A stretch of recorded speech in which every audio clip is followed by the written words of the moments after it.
Yang lalu sudah saya jelaskan bahwa hidup selalu berakhir dengan kematian.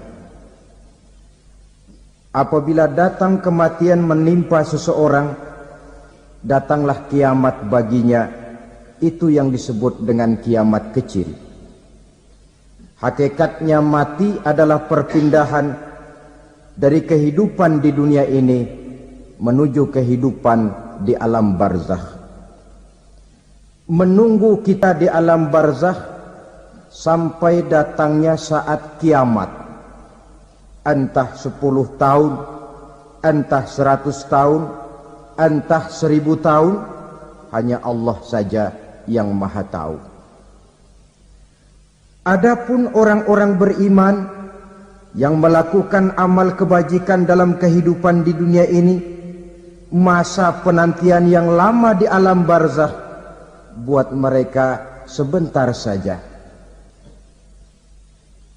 Tetapi bagi orang-orang kafir yang ingkar, yang tidak beriman kepada Allah, yang hidup di dunia cuma menumpuk-numpuk dosa, tentu penantian di alam barzakh akan merupakan waktu yang sangat lama. Bukankah dalam kehidupan kita waktu itu memang relatif? Contoh misalnya, bagi pemuda-pemudi yang sedang duduk asyik memadu cinta, waktu 4-5 jam saja rasanya cuma 4-5 menit. Tenggelam oleh keasikan. Tapi buat orang yang berbaring di rumah sakit, meratap di balik-balik apa itu tembok derita kata lagu, di balik dinding-dinding penjara, sehari bagai seminggu, seminggu rasa sebulan, sebulan boleh jadi rasa setahun. Penantian yang sangat lama.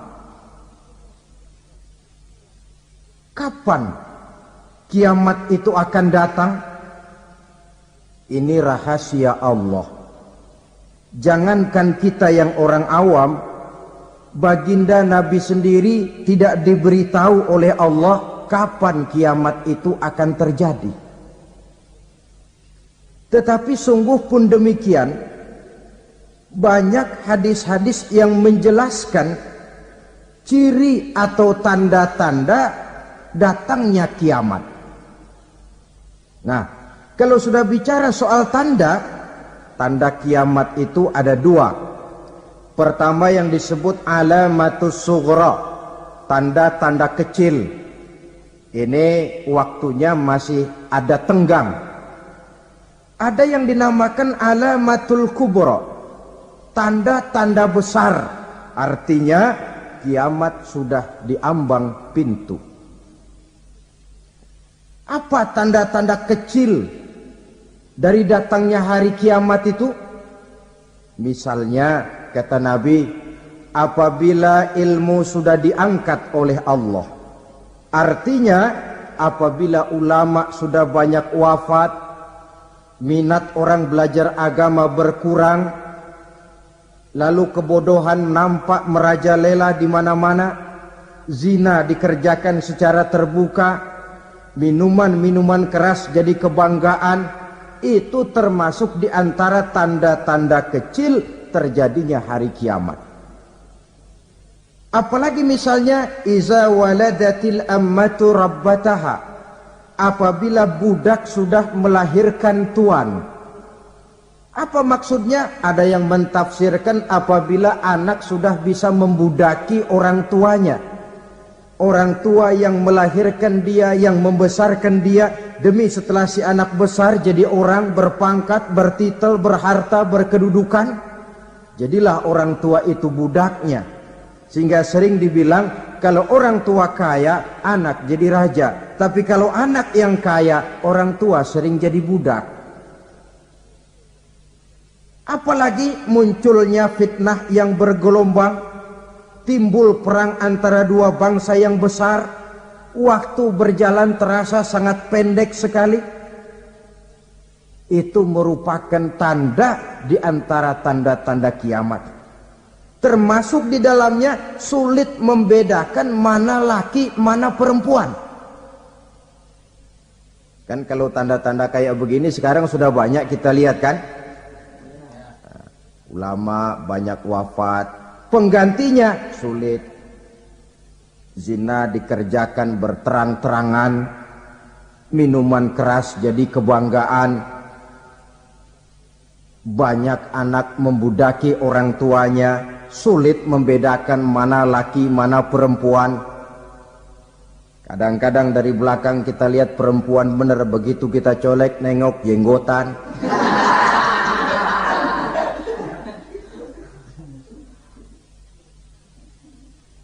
Ini termasuk tanda-tanda kecil. Masih ada tenggang sampai akan terjadinya kiamat itu. Nah, yang dimaksud dengan tanda-tanda besar, ini tanda besar artinya kiamat sudah di ambang pintu. Pertama, matahari terbit dari sebelah barat. Apabila matahari sudah terbit dari arah sebelah barat, tertutuplah sudah pintu taubat. Bersabda Nabi kita, la taqumus sa'atu hatta tatlu'a syamsu min maghribiha. Tidak akan datang hari kiamat sampai matahari terbit dari arah sebelah barat. Fa iza tala'at, manakala matahari telah terbit dari arah sebelah barat, wa ra'ahan nasu, manusia banyak menyaksikan itu, amanu ajma'un, mereka pun lalu beriman. Yang tadinya kafir, yang tadinya ingkar, yang tadinya membangkang, setelah melihat matahari terbit dari sebelah barat, buru-buru beriman, berlomba-lomba mengucap 2 kalimat syahadat. Tapi apa yang terjadi? Kata Nabi, wadzalika hina la yanfa'u nafsan imanuha lam takun amanat min qabl. Hari itu adalah hari yang iman sudah tidak berguna lagi bagi seseorang apabila sebelumnya memang dia tidak pernah beriman. Au kasabat fi imaniha khaira, atau beriman tetapi tidak pernah melakukan kebajikan di dalam keimanannya itu. Hari yang sudah kasib, hari yang sudah terlambat, beriman tidak akan ada gunanya lagi. Ini pelajaran buat kita. Sebelum sang surya terbit dari sebelah barat, sebelum nafas sampai di tenggorokan, artinya pintu taubat masih terbuka. Kalau 2 hal itu sudah terwujud, nafas sudah sampai di kerongkongan atau matahari sudah terbit dari arah sebelah barat, tertutuplah sudah pintu taubat. Tak ada lagi gunanya pangkat, jabatan, harta, bahkan beriman pun dalam suasana macam itu. Too late, kata orang Kulon. Sudah terlambat. Matahari terbit dari arah sebelah barat. Itu tanda besar, artinya kiamat sudah di ambang pintu. Lalu apalagi tanda besar? Munculnya Dajjal. Dajjal artinya pendusta-pendusta yang menyesatkan manusia. Ada 2 macam Dajjal, saudara. Ada Dajjal kecil. Ini Dajjal kelas teri. Kalau ini sejak zaman Rasulullah sudah ada itu. Tiap zaman ada. Di zaman Rasulullah misalnya ada yang bernama Aswad al-Unsi dari Yaman. Ada yang namanya Musailamah al-Kazzab dari Yamamah. Ada yang namanya Ibnu Sayyad dari Madinah. Ini Dajjal-Dajjal di zaman Rasul. Musailamatul Kazzab memproklamirkan diri jadi nabi dia. Di zaman Rasul masih hidup. Ini Dajjal zaman Nabi. Di zaman sahabat muncul Dajjal-Dajjal. Di zaman kita sekarang ini Dajjal-Dajjal pun gentayangan. Dajjal-Dajjal kelas teri. Kerjanya mendustakan manusia, menyesatkan manusia, memalingkan manusia dari jalan yang benar dan diridhoi oleh Allah Subhanahu wa taala. Adapun yang merupakan tanda besar dari datangnya kiamat, dajjal-dajjal kelas kakap, pembohong-pembohong besar yang menyesatkan masyarakat manusia berpaling dari jalan Allah mengikuti jalan mereka. Apa sih ciri dajjal itu? Kata Nabi dalam hadis Bukhari Muslim, innad dajjala, sesungguhnya yang namanya dajjal itu yakhruju, satu saat akan muncul mendekati hari kiamat, wa inna ma'ahu ma'an, si dajjal ini membawa air, wa naran, dan juga membawa api. Dua simbol. Di tangan yang satu dia bawa air, di tangan yang satu dia bawa api. Wa ammal ladzi yarahu an-nasu ma'an fanarun, adapun yang orang banyak lihat air, hakikatnya adalah api. Yang dilihat api, hakikatnya adalah air. Oleh sebab itu, kalau api yang ditawarkan, ambillah air. Kalau air yang ditawarkan, pilihlah api. Maksudnya apa ini? Ini bahasa simbol, saudara-saudara. Dajjal bicaranya seolah-olah untuk kepentingan manusia, menawarkan surga. Surga yang dia tawarkan hakikatnya neraka. Hai manusia, kalau kau mau bahagia, jangan dekat-dekat dengan agama. Solat itu tidak efektif dan efisien, tidak produktif dari segi ekonomi itu. Menghadiri majelis taklim cuma buang-buang waktu. Tahajud, tasbih, tahlil, baca Quran, apa itu? Pekerjaan mubazir saja. Hidup ini cuma sekali, masa yang cuma sekali, manfaatkan dengan sebaik-baiknya. Mumpung. Dibawanya sifat mumpung, tetapi dalam pengertian yang sangat negatif. Bicaranya seolah-olah untuk kepentingan manusia, tetapi sebenarnya menjerumuskan manusia. Menawarkan air, tapi sebenarnya api. Menawarkan api, tapi hakikatnya air. Buat apa kamu sholat? Buat apa kamu bayar zakat? Buat apa kamu puasa? Surga yang dicanangkan dajjal hakikatnya neraka. Neraka yang digambarkan dajjal pada dasarnya adalah surga. Jadi memutarbalikkan fakta itu kerjaan dajjal. Yang hak jadi batil, yang batil dibilang hak, yang benar jadi salah, yang salah malah jadi benar. Tuntunan disuruh jadi tontonan, tontonan malah menjadi tuntunan. Itu pekerjaan dajjal profesinya. Zamannya Nabi Adam, dajjalnya kan iblis. Betul? Betul. Apa sih rayuan iblis itu? Allah setelah menciptakan Nabi Adam kan bilang, Adam, kau dan istrimu Hawa tinggal di surga ini. Seluruh fasilitas yang ada di surga persilahkan kau nikmati. Satu yang tidak boleh, jangan coba-coba dekati pohon khuldi. Dekat saja jangan, apalagi sampai memetiknya. Datang dajjal yang namanya iblis ini. Adam, kamu tahu nggak kenapa tidak boleh makan buah khuldi? Ya nggak tahu, pokoknya saya dilarang. Bodoh kamu Dam. Khuldun artinya kekal. Kalau kamu makan itu buah, kau akan kekal di surga buat selamanya. Allah tidak kepengen, maka dilarang kamu makan buah khuldi. Kalau kau ingin kekal di surga Adam, makan saja. Saya bicara begini ini untuk kepentingan kamu Adam. Ini kan ciri-ciri dajjal. Bicaranya sih seolah-olah untuk kepentingan Nabi Adam, hakikat sebenarnya menjerumuskan Nabi Adam supaya ingkar dan melanggar larangan dari Allah Subhanahu wa ta'ala. Jadi setelah muncul dajjal, timbul kekacauan-kekacauan di masyarakat. Banyak yang terpengaruh, terpedaya dan terpesona. Termasuk mereka yang memproklamirkan diri jadi nabi. mereka yang memproklamirkan diri jadi rasul di zaman sesudah Rasulullah wafat, itu adalah dajjal-dajjal.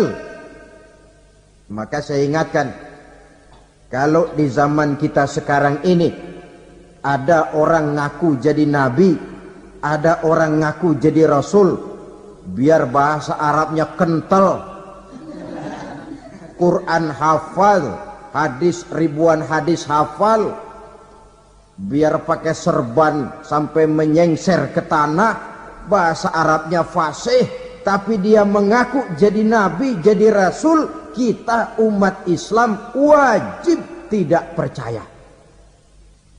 Wajib untuk tidak percaya. Itulah dajjal-dajjal zaman kita sekarang ini.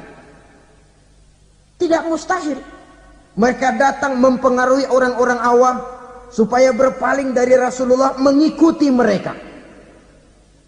Nah, di akhir zaman nanti, mendekati hari kiamat, dajjal ini muncul, dajjal kelas kakap, menyesatkan masyarakat manusia untuk berpaling dari Islam, mengikuti seruan mereka. Apalagi di antara datangnya kiamat itu, tanda yang besar itu, turunnya Nabiullah Isa Al-Masih, putra Maryam. Menurut berbagai hadis yang sahih, Nabi Isa Al-Masih nanti akan turun lagi. Tidak membawa risalah yang baru, tapi meluruskan risalah Islam ini yang telah banyak ditinggalkan oleh masyarakat. Bahkan ada hadis menjelaskan beliau akan membunuh Nabi, mematahkan kayu-kayu salib, lalu melaksanakan haji dan umrah mengikuti syariat Nabi Muhammad, bukan membawa agama baru. Menjadi semacam mujaddid, reformer, menyelamatkan manusia dari bisikan dajjal.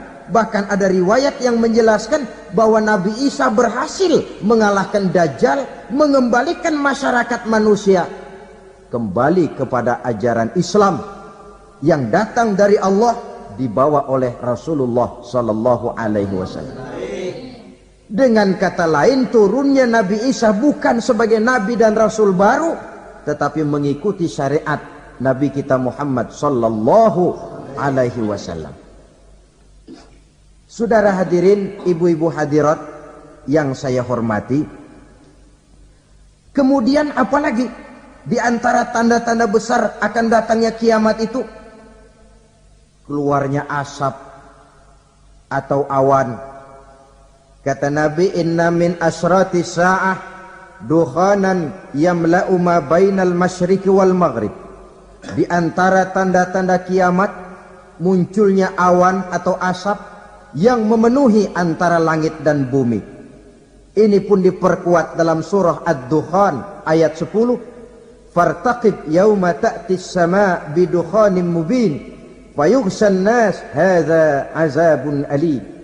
Bagi orang-orang yang beriman, mereka biasa-biasa saja. Tapi bagi orang kufur, datangnya asap dan awan ini merupakan azab yang kelewat pedih. Barangkali sedikit mendekati gambaran tentang azab yang pedih ini, saya ingatkan alam pikiran kita kepada peristiwa yang belum lama terjadi. Pernah dengar berita bocornya reaktor nuklir di Chernobyl, Uni Soviet? Pernah dengar? Nah.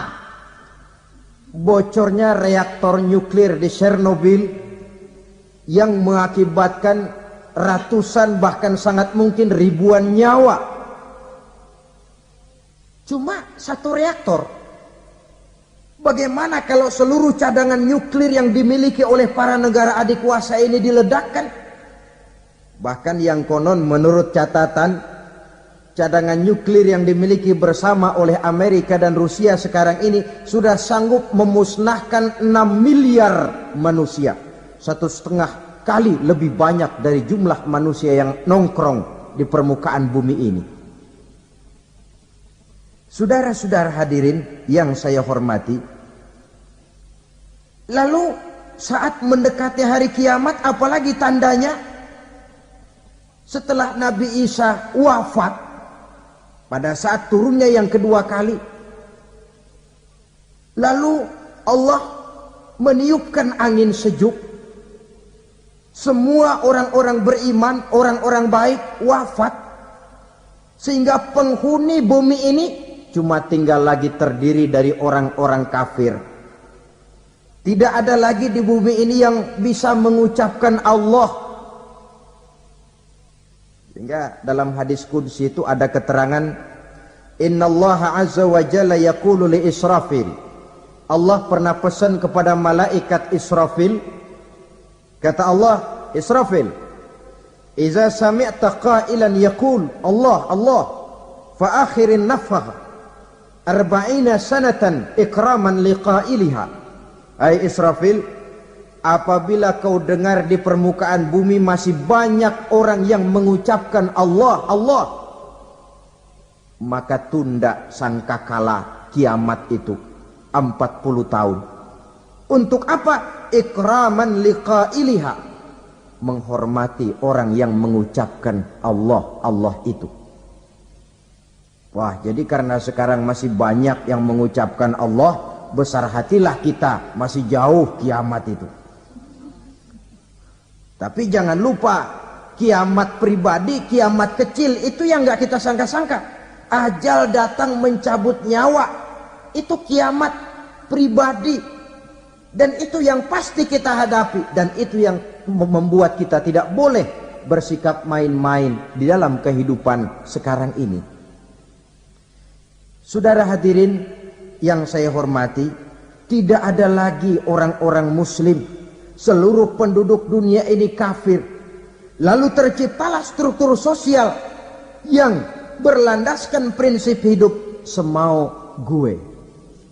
Bakal terjadilah prinsip di mana yang kaya menyantap yang miskin, yang kuat menindas yang lemah.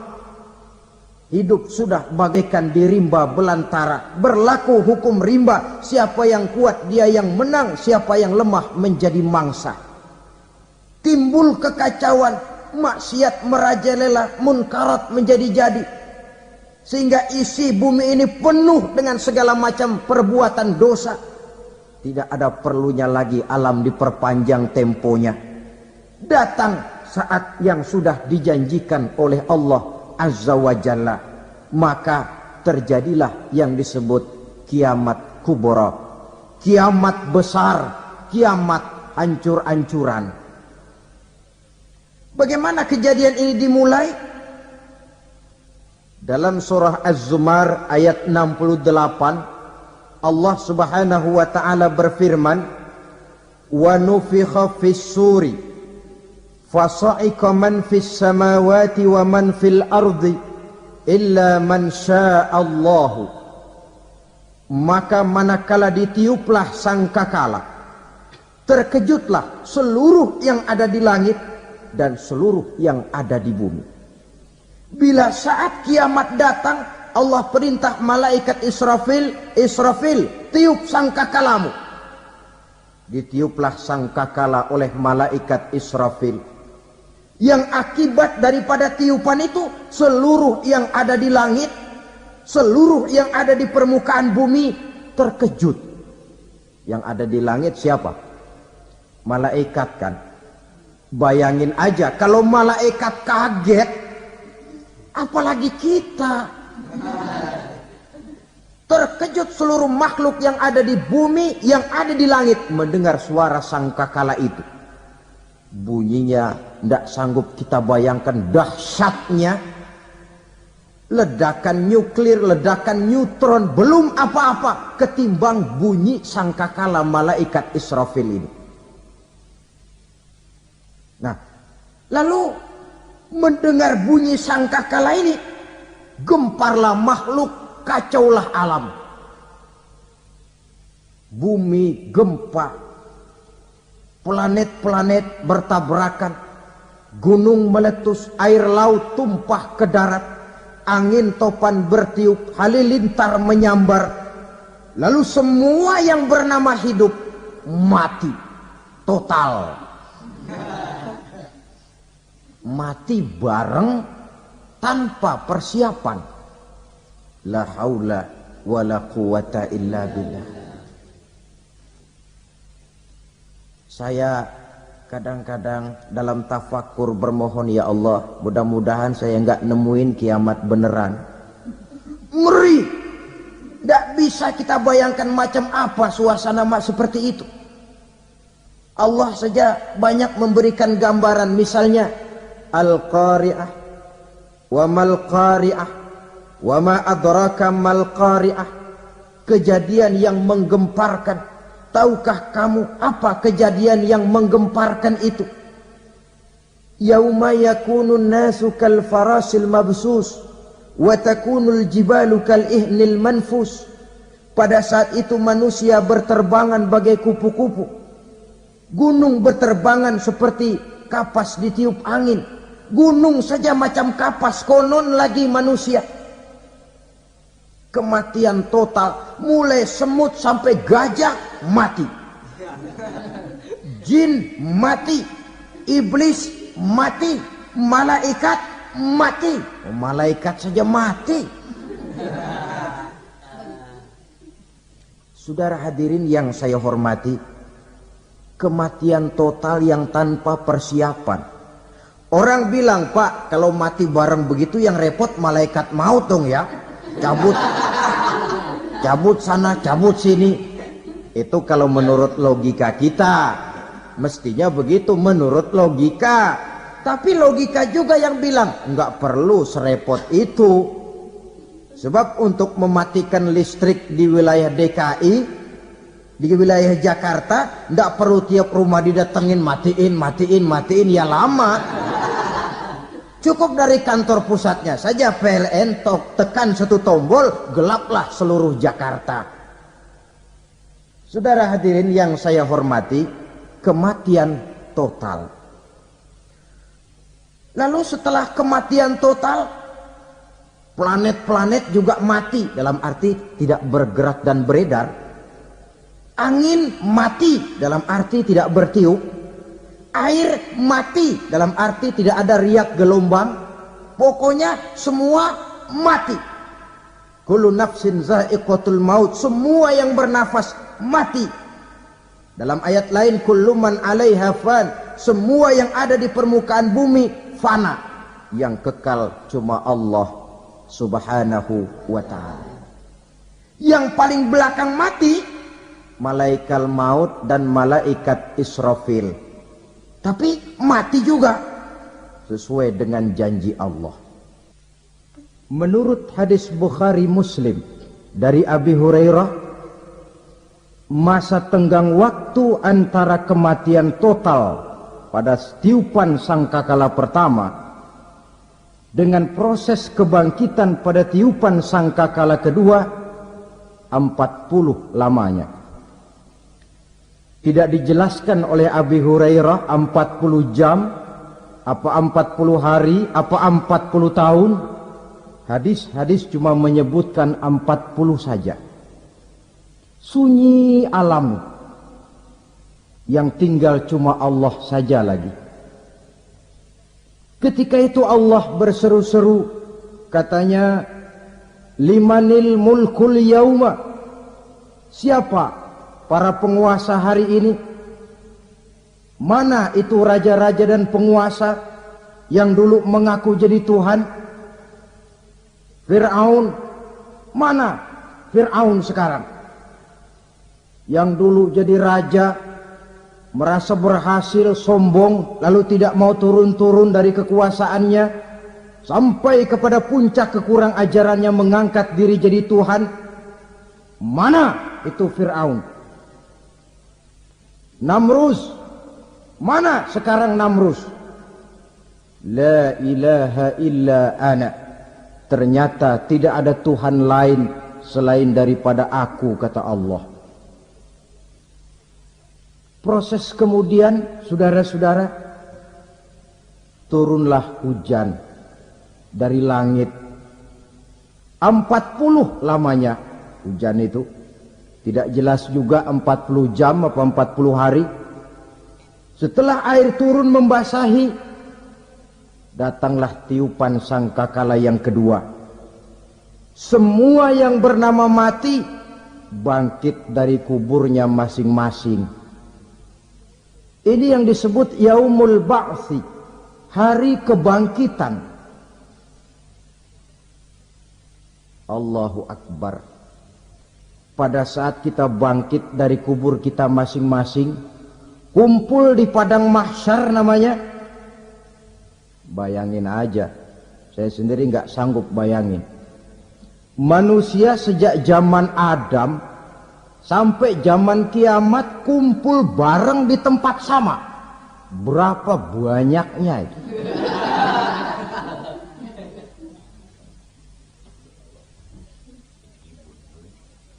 Dan yang luar biasa menurut satu riwayat, pada saat bangkit itu, Masya Allah, roman muka kita berubah,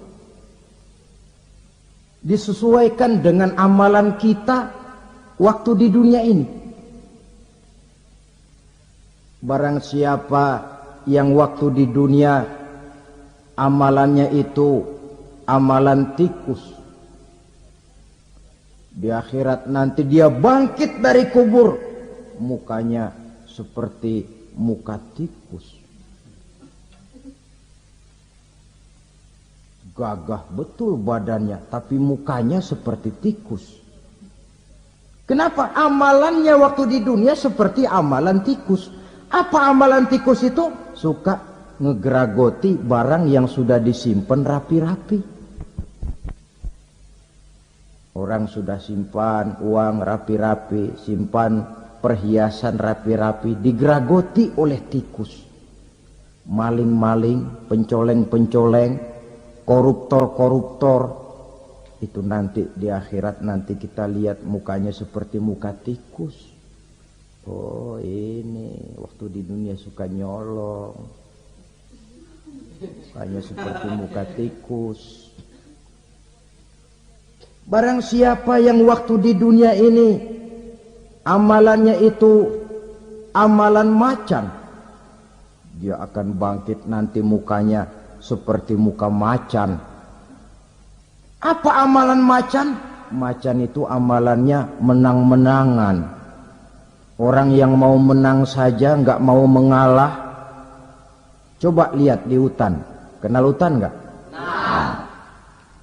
Di hutan, raja hutan di mana-mana pasti macan. Betul kan? Betul. Padahal hutan belum pernah bikin pemilihan umum. Tapi macan tidak peduli ada pemilihan umum apa tidak, pokok saya raja. Sebab apa? Macan jadi raja itu bukan karena benar, tapi karena kuat jadi raja. Setelah dia jadi raja, rakyat hutan yang mesti dilindungi malah dimakan oleh raja macan. Kambing rakyat hutan dimakan oleh macan. Ayam rakyat hutan dimakan oleh macan. Itu nanti kita lihat di akhirat itu mukanya seperti muka macan, gagah betul. Lalu barang siapa yang di dunia ini amalannya itu seperti amalan anjing, nanti dia punya muka seperti muka anjing. Apa amalan anjing?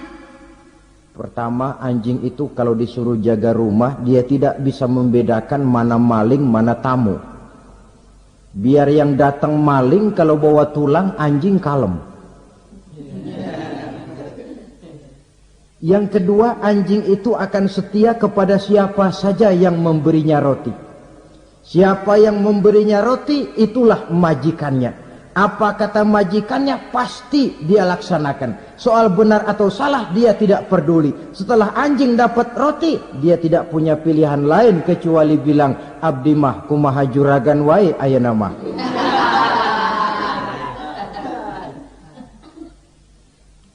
Saudara hadirin yang saya hormati,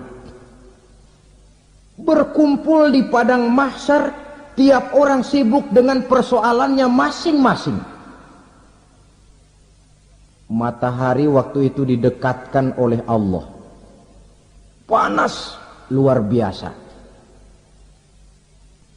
Ada yang saking panasnya itu mencucurkan peluh keringat sampai sebatas mata kakinya, ada yang keringatnya sampai sedengkulnya, ada yang keringatnya sampai sepusatnya, ada yang keringatnya mengalir sampai sebahunya, ada yang kelelap oleh keringatnya sendiri, sementara orang di sampingnya enggak apa-apa.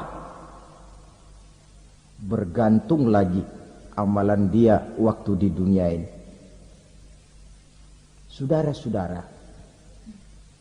sebagian orang dalam kepanikan padang mahsyar berombong-rombong datang mereka menghadap Nabi Adam. Ya Adam, anta abal bashar. Hai Adam, Tuhan adalah bapak moyang manusia. Kami sebentar lagi akan disidang, dimintakan pertanggungan jawab. Tolonglah kami, hai Adam. Kata Nabi Adam, jangankan nolongin sampean, saya sendiri tanggung jawab di hadapan Allah ketika dulu tidak boleh makan khuldi, saya serobot. Sudahlah, urus diri masing-masing saja, nafsi. Begitu kata Nabi Nuh, begitu kata Nabi Ibrahim. Tiap orang bertanggung jawab sendiri-sendiri. Ketika itulah saudara-saudara, nikmatnya menjadi umat Nabi besar Muhammad sallallahu alaihi wasallam. Sebab apa? Walaupun menurut abjad kita ini umat paling belakang, kan paling belakang kita ini toh, karena Nabi Muhammad adalah Nabi akhir, tapi akan dihisap lebih dulu, lewat di atas sirat lebih dulu, masuk surga lebih dahulu ketimbang umat-umat belakangan. Ketika Rasul mendekati ajal, beliau tanyakan itu kepada malaikat Jibril. Malaikat Jibril berkata, Muhammad jangan khawatir, Allah sudah berjanji, inni haramtul jannata ala sairil anbiya hatta tadkhulaha anta, wa haramtuha ala sairil umami hatta tadkhulaha ummatuka.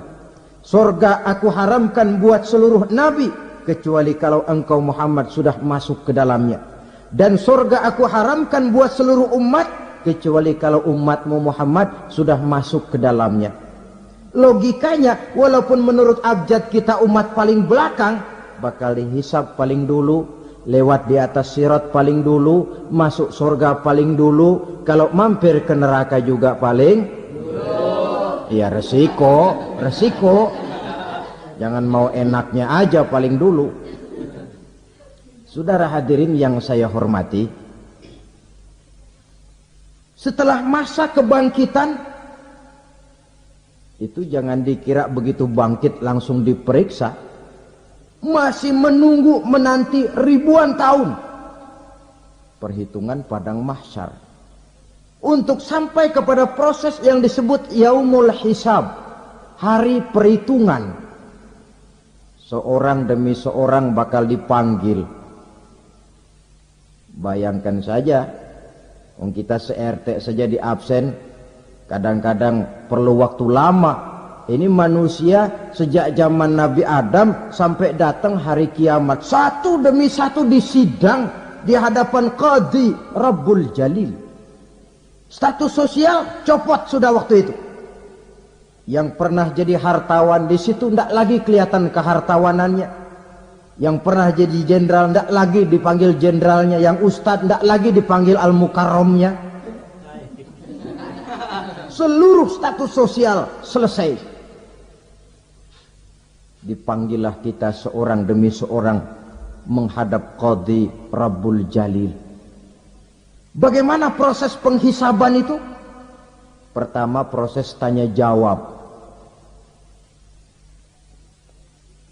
Di antaranya ada hadis menyatakan, lan tazula qadama 'abdin yaumal qiyamah hatta yus'ala an arba'i khisalin. Besok di hari kiamat tidak akan bergeser telapak kaki seorang hamba sampai dia ditanya lebih dulu tentang 4 persoalan. Tentang ilmunya.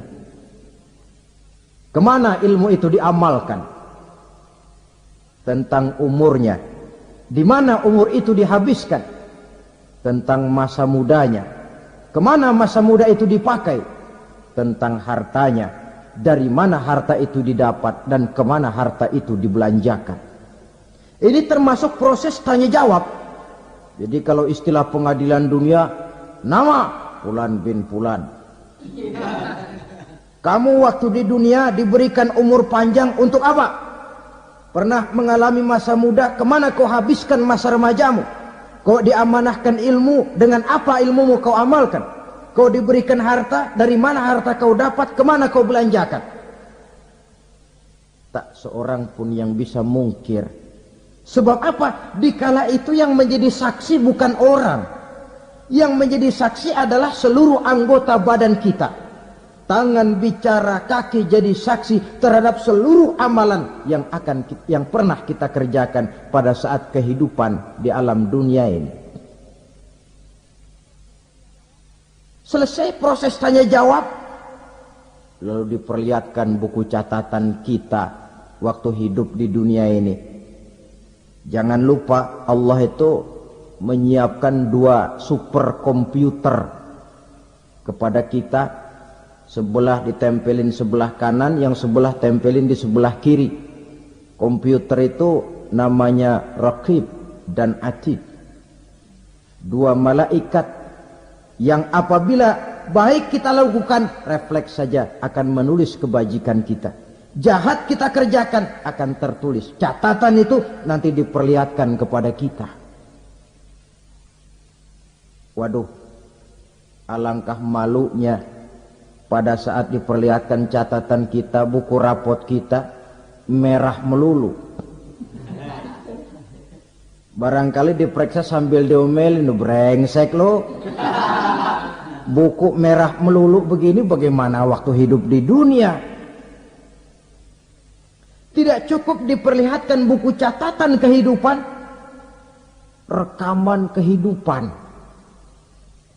Rekaman kehidupan kita secara utuh sejak terlahir sampai ajal datang merenggut nyawa. Barangkali mirip dengan video sekarang ini, di mana terekam dengan baik seluruh kegiatan kita sejak yang sekecil-kecilnya sampai kepada yang sebesar-besarnya. Untuk kemudian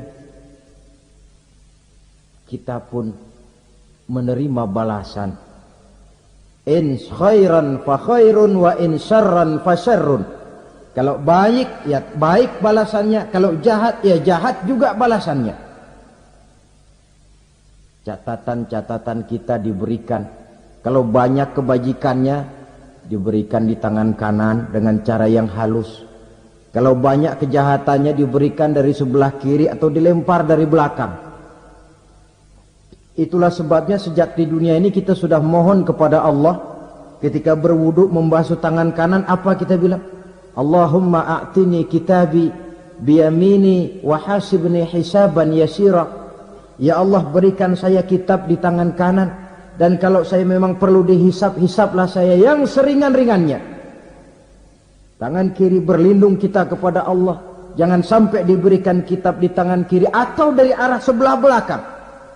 Wa a'udzubika an tu'tiya kitabi bishimali aw min wara'i zuhri, dari arah sebelah belakang. Na'udzubillah min dzalik. Setelah selesai lewat proses penghisaban, lewat mizan, timbangan, maka yang sudah selesai dihisab itu bergeraklah menuju sirat, jembatan yang terbentang menuju surga melalui neraka. Saudara-saudara, panjangnya perjalanan sirat itu memakan waktu ratusan tahun. Tetapi orang yang lewat di atas sirat pun macam-macam, bergantung amalannya ketika di dunia ini. Ada yang lewat di atas sirat itu kal barqil khatib, seperti kilat yang menyambar, lep, sudah sampai dia di surga. Cepat bukan main. Ada yang lewat di atas sirat itu seperti orang lari-lari. Ada yang lewat di atas sirat itu seperti orang jalan biasa. Ada yang sambil merangkak, ada yang sambil ngesor, ada yang sambil gelayutan, ada yang selamat sampai ke ujung ke surga, ada yang tergelincir jatuh masuk ke dalam neraka, bergantung amalannya dalam kehidupan di dunia sekarang ini.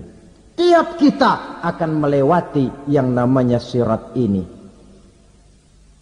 Saudara-saudara kaum muslimin yang saya hormati,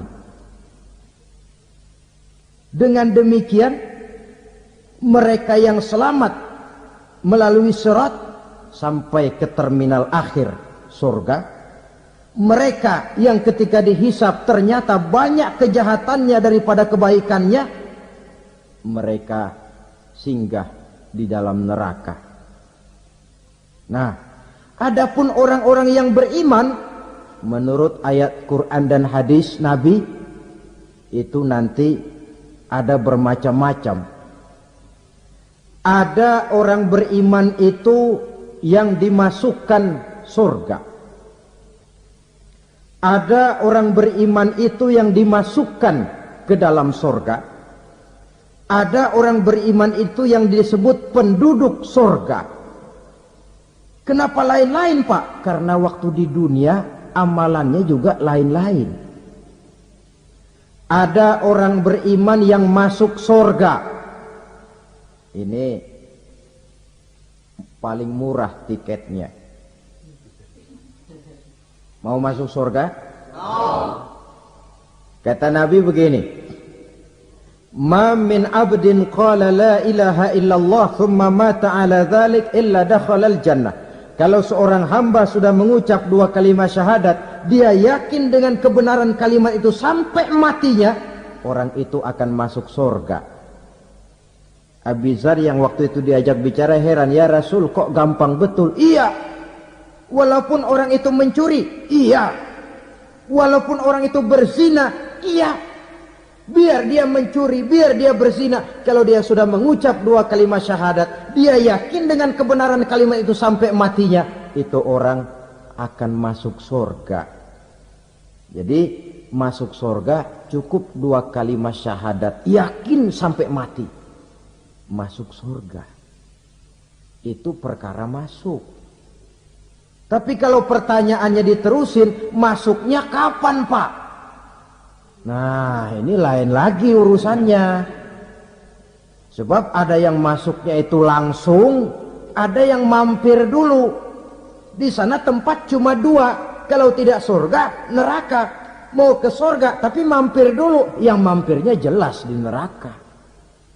Kenapa? Dalam hadis qudsi ada riwayat, nanti itu di akhirat, setelah Allah selesai mengatur penduduk surga masuk surga, yang neraka masuk neraka, Allah berkata kepada malaikat Malik, malaikat Malik, labaik ya Allah, itu bajingan-bajingan tengik, manusia-manusia durjana yang waktu di dunia tidak mau sujud, jauh dari ulama, gemar melakukan yang munkarat dan maksiat, hidup di tengah masyarakat selalu jadi bibit keonaran, kufur, sudah masuk neraka semua. Sudah ya Allah. Nah, kalau sudah, coba sekarang kamu masuk, Malik.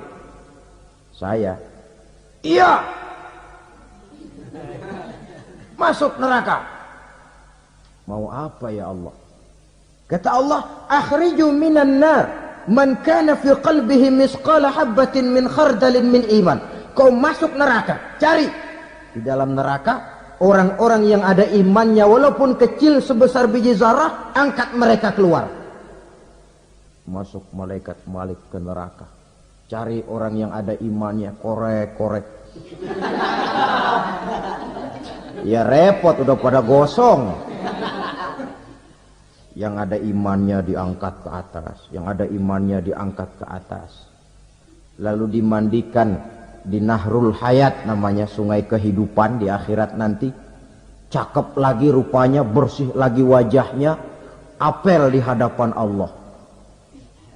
Kata Allah, bagaimana mas? Kapok nggak sampean?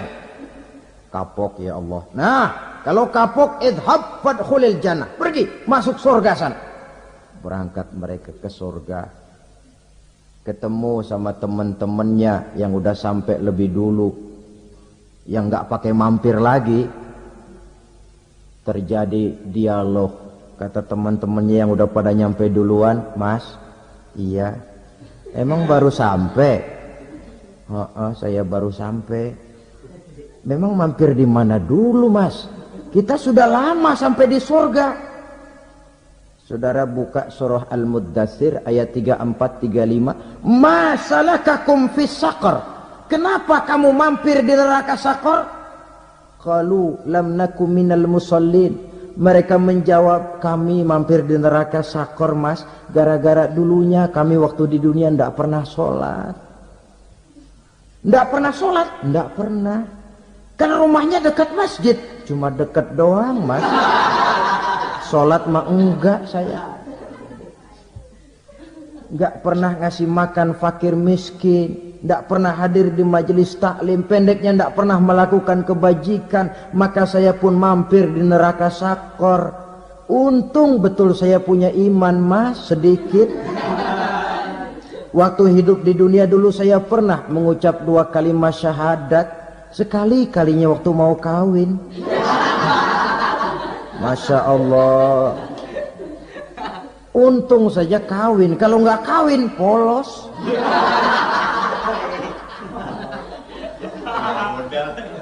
Itu juga pengulu sudah setengah mati ngajarin.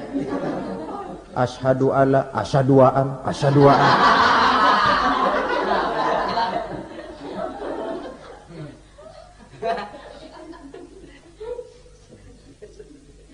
Ini namanya masuk surga, ada mampir dulu. Ada pula orang mukmin itu yang dimasukkan surga. Namanya dimasukkan kan terima beres. Saya masuk ke rumah, jalan sendiri, cari tempat sendiri. Saya dimasukkan ke dalam rumah, terima beres, pokok ada di dalam, itu dimasukkan namanya. Nggak pakai mampir. Tapi tentu tiketnya lebih mahal ketimbang yang pertama tadi. Apa kata Allah? Innal ladzina amanu wa amilus salihat la ukaffiranna anhum sayyi'atihim wa la udkhilannahum jannah. Sesungguhnya orang-orang yang beriman kemudian beramal soleh, kami hapuskan segala dosa dan kesalahannya, kami masukkan mereka ke dalam surga. Lihat ayatnya, Allah yang memasukkan, kita yang dimasukkan. Tidak pakai transit, tidak usah mampir. Cuma tidak cukup syahadat, tidak cukup amanu, tapi diiringi dengan wa'amilus salih. Iman, amal. Tidak cukup syahadat, lalu dibuktikan dia sholat, dia zakat, puasa, lalu dia melakukan berbagai macam kebajikan. Ini yang menyebabkan dia tidak pakai mampir di tempat yang bernama Saqar. Lalu ada pula orang mukmin itu yang disebut penduduk sorga. Wah, ini sudah VIP ini. Ashabul jannah, penduduk sorga. Siapa mereka? Kata Allah, innal ladzina amanu summa istaqamu fala khaufun 'alaihim wala hum yahzanun ulaika ashabul jannah hum fiha khalidun.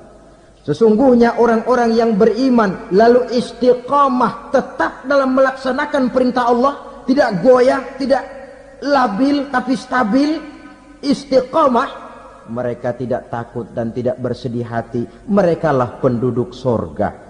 Iman, istiqamah. Tidak punya duit, sembahyang. Banyak duit, sembahyang. Miskin, sembahyang. Kaya, tetap sembahyang. Istiqamah. Kadang orang kalau susah rajin ke masjid, banyak duitnya ngelihat masjid melengos. Itu yang dibilang waktu miskin hamba Allah, setelah kaya jadi hamba harta. Bergeser, tidak ada nilai istiqomahnya. Saudara-saudara, dengan begitu penduduk neraka itu dua. Ada penduduk permanen, ada penduduk yang semi permanen. Yang semi permanen orang-orang beriman yang mempunyai dosa besar. Mereka masuk ke neraka untuk menerima azab sesuai dengan dosanya. Bila selesai masa azab itu, mereka akan diangkat untuk ditempatkan kembali ke dalam surganya Allah Subhanahu wa ta'ala. Nah, dikala itulah saudara-saudara ada yang disebut syafaat dari Rasulullah Sallallahu Alaihi Wasallam. Tapi tentu jangan lupa syafaat ini ibarat kain menambal dia. Kita punya kain bolong-bolong sedikit, syafaat yang menambal. Solat kita ada kurang dikit, sedekah kita ada campur riak dikit, amalan kita ada tidak karena Allah dikit, kita berharap syafaat. Jadi biarlah kain masih bolong-bolong, yang penting punya kain. Tapi kalau kainnya tidak ada, yang ditambal apanya? Solat tidak, puasa tidak, zakat tidak, berharap syafaat saja. Ya, terlalu berlebihan itu. Saudara hadirin yang saya hormati, apabila selesai proses penghisaban, proses penghitungan, maka dikala itulah manusia terbagi dalam dua kelompok besar. Fariqun fil jannah wa fariqun fis sa'ir. Sekelompok orang-orang beruntung yang masuk ke dalam surga, dan sekelompok lagi masuk ke dalam neraka. Akan memakan waktu untuk menceritakan sifat surga dan neraka, tapi insya Allah pada kesempatan pertemuan lain saya sampaikan. Namun sebagai gambaran umum cukuplah saya sampaikan sebuah hadis qudsi. Allah jelaskan, a'dadtu li'ibadiyas salihin ma la 'ainun ra'at wa la uzunun sami'at wa la khatara fi qalbil bashar. Aku sediakan buat hamba-hambaku yang soleh, yang tidak pernah terlihat oleh mata, tidak pernah terdengar oleh telinga, dan belum pernah terdetik dalam hati manusia. Jadi kenikmatan surga belum pernah dilihat mata, belum pernah didengar telinga, belum pernah terdetik dalam hati. Pedihnya azab neraka belum pernah terlihat mata, belum pernah terdengar telinga, belum pernah terdetik dalam hati. Saudara hadirin yang saya hormati, oleh karena itu sebagai uraian akhir daripada kiamat ini, marilah sama-sama kita memanfaatkan hidup dengan sebaik-baiknya, supaya jangan timbul penyesalan di hari kemudian nanti. Mudah-mudahan kita seluruhnya diselamatkan Allah dari azab neraka dan mendapat surga dan ridhonya. Sekian dan demikianlah pertemuan kita kali ini.